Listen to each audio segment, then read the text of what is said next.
Welcome back, everyone, for another deep dive with Local Eye Marketing brought to you by Proximity Ads. This time, we're going to be looking at crafting marketing messages that really hit home. Are we so focused on features that our customers don't even care about? That's a good question to ask yourself. It is. It's not so much about step-by-step formulas. It's more about the deeper why behind what makes people tick. We're going to be getting some wisdom from a slightly unusual source, a book series called The Wizard of Ads. Now, before you think, oh no, not another marketing textbook, hold on. Yeah, these books are a little different. They really are. It's more about like the philosophy and the psychology of connecting with people. That's right. It's not so much about step-by-step formulas. It's more about the deeper why behind what makes people tick. Exactly. And the author Roy H. Williams, he uses all these real-world examples to show how even like small changes in how you think can get huge results for businesses. Yeah. He's known for some pretty out there approaches, but they work. Right. And one of the core ideas that I really took away from these books is that before you can even think about winning someone's money, you got to win their time. That's so true. It's like this fundamental truth about marketing. Yeah, and that's where sound comes in. Our brains, they actually turn what we see into sound. Yeah. Really? Yeah, think about like a jingle. You might see the ad on TV, but it's the sound that stays with you. That's so true. Which makes me think about why podcasting is such a powerful tool for marketing. Exactly. Like we're literally right here in your ears sharing these ideas and hopefully getting you to see things a little differently. That's the goal. And speaking of seeing things differently, the books also talk about this thing called opportunity and security. What's that all about? Well, it's basically the idea that bigger rewards they usually come with bigger risks. So you're saying businesses need to be willing to take some chances. Calculated risks. Makes sense. Yeah. Especially for local businesses. Right. Maybe it means trying out a new kind of campaign or promotion, something that really stands out. Okay, I got to ask about this mousetrap myth. Mm-hmm. The book really tears that apart. This whole idea that if you just build a better product, success is automatic. Right. The build a better mousetrap and the world will beat a path to your door idea. And the book actually uses this great example to show why that thinking is flawed. This story of a supposedly superior mousetrap invented back in 1928. Did it work? It was objectively better, more humane even, but it totally flopped. Why? Well, people were just so used to the old mousetraps, they worked fine for them. Nobody was convinced they needed a new fancy one, even if it was technically better. So what's the lesson there? I think it's that innovation alone isn't enough. It makes you wonder, are there any mousetraps lurking in our own businesses? Are we so focused on features that our customers don't even care about? That's a good question to ask yourself. It is. So how do we avoid falling into that trap? Well, the book talks about how Elbert Hubbard reframed that whole better mousetrap, he said, build a better mousetrap and the world will beat a path to your door if you can tell them about it convincingly. So it's not just about having a great product. It's about how you communicate its value. And that brings us to one of the biggest takeaways from The Wizard of Ads. This focus on you, the customer. There's this line that really stuck with me. Bad advertising is like home movies. Haha, yeah, I remember that one. What do you think he meant by that? It's like when someone shows you their endless vacation photos, you're just not that interested. Right. Bad ads are all about the business. They're bragging about how great they are, but they totally forget about the person watching or listening. They're not thinking about what the customer actually cares about. Exactly. So the book is saying that the best ads, they're not about the business at all. They're about the customer and how the product or service is going to change their life. Right. It's about speaking to their needs and desires, not just listing features. Like that Rolex ad the book talks about. Yeah. It doesn't just say, hey, this watch keeps accurate time. It paints a picture of the experience, the feeling of achievement and prestige that comes with wearing a Rolex. It makes you feel like you already own it even before you've bought it. Right. It creates desire. Clever. Okay, now this next idea really got me thinking. This whole concept of the need for definition. Yeah, yes, we all have that. What is it exactly? It's this basic human need to figure out who we are and where we fit in. So we look for groups, ideas, even brands that match up with our self-image. Like we want to identify with something bigger than ourselves. Exactly. And the book has this great quote about this. Get in step with the lunacy. Ah, yeah. It's this idea that to really connect with your audience, sometimes you have to embrace their worldview, even if it doesn't make sense to you. Because we don't always make decisions based on logic. Our emotions play a huge role. So great marketing understands that. Absolutely. It connects with people on an emotional level, speaking to their hopes and fears and dreams. Even if those things aren't always rational, Right. instead of just giving people facts and figures, Yeah. we need to create a feeling and experience. Yeah, make them feel something. It reminds me of that quote, people will forget what you said. People will forget what you did. But people will never forget how you made them feel. Powerful stuff. And then the book throws out this curveball. Telling the truth is rarely persuasive. That's an interesting one. Right. We're always told to be honest and transparent in our marketing. Right. But this is saying that's not enough. So what's the missing piece? How do you make the truth compelling? It goes back to understanding your audience and what makes them tick. It's not just about stating facts. It's about connecting those facts to their deeper motivations, their hopes, their fears, their dreams. You're saying we need to tell a story. Exactly, a story that makes the truth not just believable, but also emotionally engaging. I like that. We need to give people a reason to care. And make them feel something. Absolutely. And that's where repetition comes in. Yeah. The Wizard Ads is big on this, especially with audio. It's like this Velcro principle. Okay. The message, it's gotta stick. You know, it's funny you say that because you think with all the information out there these days, the key would be to be unique to stand out. Right. But you're saying it's actually about repetition. It is. Think about it how our senses work. The eye can choose what to focus on, what to read, what to ignore. Yeah. But the ear, it doesn't have that luxury, Mhm. especially with like a radio ad or a podcast ad. Right. The message just washes over you, and if it's repeated enough in the right way, it starts to sink in. And he really nails it in the book. He says, the eye cannot be trusted to remember. Exactly. It's like those eyewitness testimonies where everyone remembers something different. Uh-huh. Yeah. But sound, with repetition, it's like it gets imprinted in your brain. It does. It creates those earworms, those catchy phrases or jingles, the Ooh, ones wow. that get stuck in your head. Oh, yeah. And once it's in there, it's hard to forget. That's true. I can still sing jingles from when I was a kid. Exactly. So it's not just about being different. It's about being memorable. Right. And repetition is a big part of that. Okay, so we've talked about sound. We've talked about repetition. Now, what about storytelling?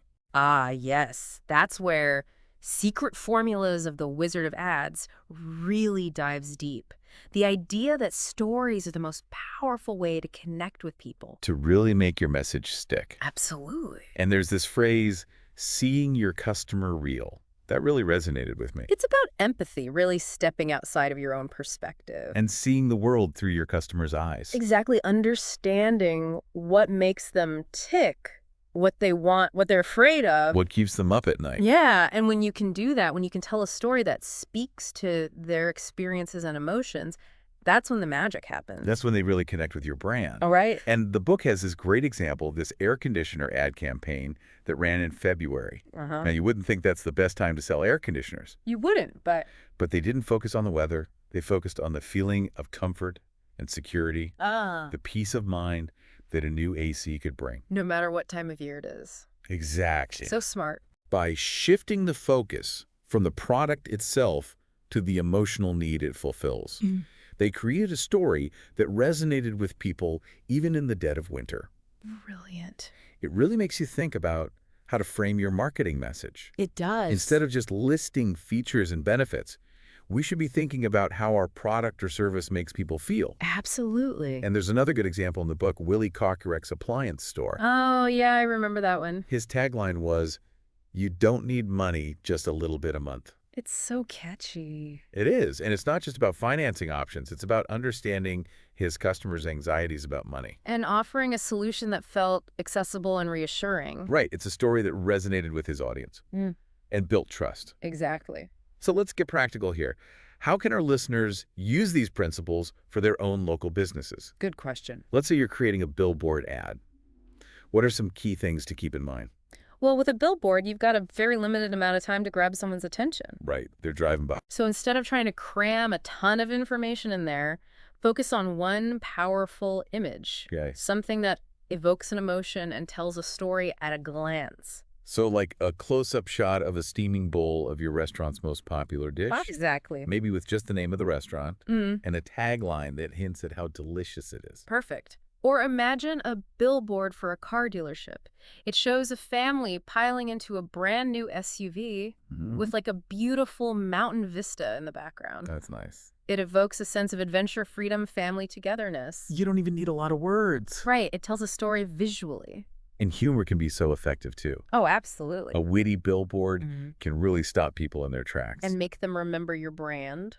What about TV ads? You've got a little more time there to tell a story. Yeah, but it still needs to be concise and impactful. So how do you do that? Well, with TV, you can use visuals and sound to create a more immersive experience. Okay. Think about using a voiceover, one that paints a picture in the viewer's mind. Maybe a relatable story about how your product or service solved a common problem. Like a TV ad for a cleaning service. Uh-huh.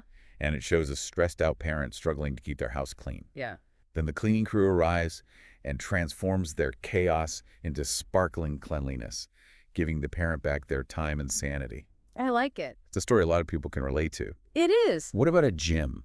Okay, a gym. Could you do like before and after shots of real people who achieved their fitness goals at your gym? Yeah, that's great. It's inspiring and aspirational. And it shows the real-life benefits of choosing your gym. Right. It's not just some model in a stock photo. Exactly, it's authentic. So it's about showing, not just telling, Yes. and using visuals and sound to make that emotional connection. Okay, now social media is a whole different ballgame. It is fast-paced, constantly evolving. How do you create content that stands out in all that noise? Well, social media is all about short, snappy content, stuff that tells a story quickly. Okay. Use vivid language, strong visuals, short video clips. Like those behind-the-scenes glimpses you see sometimes? exactly. Like for a bakery, you could show the bakers kneading dough, the ovens, the finished pastries, all beautifully arranged. Makes you hungry just thinking about it. Right. And it makes you want to go to that bakery. Exactly. What about a hardware store? Okay. Could they do a funny video on TikTok Huh? showing a wacky DIY hack or giving some home improvement tips? Yeah, that's a good one. Something entertaining but also informative. Perfect. And don't forget about user-generated content. So important. Encourage your customers to share their experiences on social media. And then reshare those posts. It shows authenticity and builds trust. Exactly. All right, what about websites and blog posts? There, you got more space to tell your brand story. You do. You can really go in depth. So how do you make sure people actually read it? Well, use compelling headlines, engaging subheadings, and a good mix of text and visuals. So for a florist, you could have a blog post showcasing different bouquets with beautiful photos and descriptions of what each flower symbolizes. I love that. It's informative, but also emotionally engaging. It is. What about a real estate agent? Okay. Their website could have virtual tours of properties, Nice. client testimonials, helpful guides for first-time home buyers. It's all about providing value and building trust. Exactly. Okay, last one. What about those targeted lead generation ads on search engines? Oh, yeah, those can be tricky. Can you still use storytelling principles there? You can, instead of just listing keywords, use ad copy that speaks to the searcher's intent Okay. and tells a mini story. So a plumber could say something like, tired of that drip, drip, drip? We'll silence that leaky faucet and restore your peace of mind. Perfect. It addresses the problem and offers a solution. In a way that's relatable and memorable. And what about an electrician? Literature. They could try. Flickering lights got you in the dark. Will brighten your day with expert electrical solutions. I like that it's engaging, informative, and tells a story in just a few words. It's amazing how these storytelling principles can be used across so many different platforms. It is. The key is to understand your audience and their needs. And then craft a narrative that connects your brand to their desires and aspirations. Exactly. And don't forget repetition Oh, yeah. Tell that story over and over again. across different channels in different ways. The more people hear your message, the more likely it is to stick. And as you tell your story, be authentic, let your personality shine through. Right. People are drawn to brands that feel real, that feel human. It's about building relationships, not just transactions. Absolutely. And when you can connect with people on that deeper level, you create loyalty that goes far beyond a single sale. That's the goal. So it really all comes back to the customer. Right. It does understanding their needs and desires and motivations. It's not just about shouting your message as loud as you can. No, it's about telling a story that pulls them in. That makes them feel seen and understood. Exactly, and doing it consistently. Okay, so like building a house. Yeah, brick by brick. Each message you put out there reinforces your brand and builds that connection with your audience. Consistency is key. Well, this has been incredibly eye-opening, I gotta say. Thanks for joining us for this deep dive into the Wizard of Ads. It's been a pleasure. We've only scratched the surface here, but hopefully it's given you some new ideas to play with for your own local business marketing. Remember, it's not about tricks or gimmicks. It's about understanding how persuasion works. And using that knowledge to create messages that truly resonate with your audience. That's what it's all about. Now, before we go, I want to touch on one more thing from the book, this concept of the law of inertia. Oh, yeah, that's a good one. It basically says that objects at rest tend to stay at rest. And objects in motion tend to stay in motion. And I think that applies to our marketing efforts too. It does. It's easy to get stuck in a rut, you know? Doing the same things over and over, even if they're not working. Sometimes the hardest part is just getting started. But once you build up some momentum, things start to flow more easily. It's like pushing a car. It takes a lot of effort to get it moving at first. But once it's rolling. It's much easier to keep it going. So the takeaway here is if you're feeling stuck, If your marketing feels stale, try something new. take a risk experiment. You never know what brilliant ideas are waiting to be discovered. When you challenge yourself to think differently. And remember, it's an ongoing process. You can't just coast. You gotta keep putting in the effort. Keep those wheels turning. It's a journey, not a destination. This has been such a fun and insightful conversation. Thanks again for joining us on this deep dive into the Wizard of Ads. We hope you enjoyed it. If you liked what you heard and want us to deep dive into more insights like this, please subscribe to our channel and like and share with your network. And remember, don't be afraid to embrace a little bit of lunacy in your marketing. I love that. Sometimes those crazy ideas, the ones that go against conventional wisdom. Those are the ones that really break through. Exactly. So go out there and make some magic. Until next time, keep those marketing wheels turning.